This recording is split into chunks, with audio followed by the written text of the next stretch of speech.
സഹോദരരെ, വിശുദ്ധ പൗലോസ് ശ്ലീഹ റോമാക്കാർക്ക് എഴുതിയ ലേഖനം 5-ാം അധ്യായം 1 മുതൽ 5 വരെയുള്ള തിരുവചനങ്ങൾ.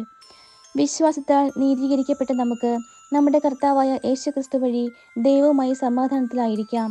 നമുക്ക് കൈവന്നിരിക്കുന്ന ഈ കൃപയിലേക്ക് അവൻ മൂലം വിശ്വാസത്താൽ നമുക്ക് പ്രവേശനം ലഭിച്ചിരിക്കുന്നു. ദൈവമഹത്വത്തിൽ പങ്കുചേരാമെന്ന പ്രത്യാശയിൽ നമുക്ക് അഭിമാനിക്കാം. മാത്രമല്ല, നമ്മുടെ കഷ്ടതകളിലും നാം അഭിമാനിക്കുന്നു.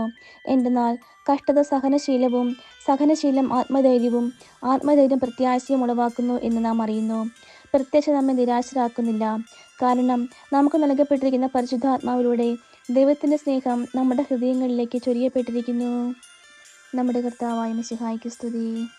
സഹോദരരെ, വിശുദ്ധ മത്തായി എഴുതിയ സുവിശേഷം 5-ാം അധ്യായം 13 മുതൽ 20 വരെയുള്ള തിരുവചനങ്ങൾ. നിങ്ങൾ ഭൂമിയുടെ ഉപ്പാണ്. ഉറ കെട്ടുപോയാൽ ഉപ്പിന് എങ്ങനെ വീണ്ടും ഉറ കൂട്ടും? പുറത്തേക്ക് വലിച്ചെറിഞ്ഞ് മനുഷ്യർ ചവിട്ടപ്പെടാനല്ലാതെ മറ്റൊന്നിനും അത് കൊള്ളുകയില്ല. നിങ്ങൾ ലോകത്തിൻ്റെ പ്രകാശമാണ്. മലമുകളിൽ പണിതുയർത്തിയ പട്ടണത്തെ മറച്ചു വയ്ക്കുക സാധ്യമല്ല. വിളക്ക് കൊളുത്തി ആരും പറയുടെ കീഴിൽ വയ്ക്കാറില്ല, പീഠത്തിന്മേലാണ് വയ്ക്കുക. അപ്പോൾ അത് ഭവനത്തിലുള്ള എല്ലാവർക്കും പ്രകാശം നൽകുന്നു.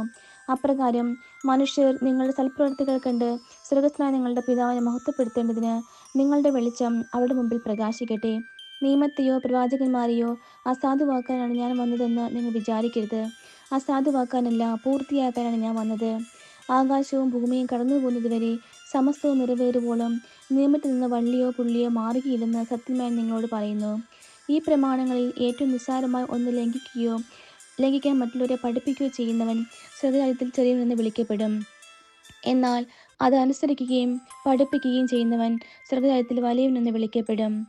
നിങ്ങളുടെ നീതിയെ, നിയമജ്ഞരുടെയും ഫരിസയരുടെയും നീതിയെ അതിശയിക്കുന്നില്ലെങ്കിൽ നിങ്ങൾ സ്വർഗ്ഗരാജ്യത്തിൽ പ്രവേശിക്കുകയില്ലെന്ന് ഞാൻ നിങ്ങളോട് പറയുന്നു. നമ്മുടെ കർത്താവായ മിശിഹായ്ക്ക് സ്തുതി.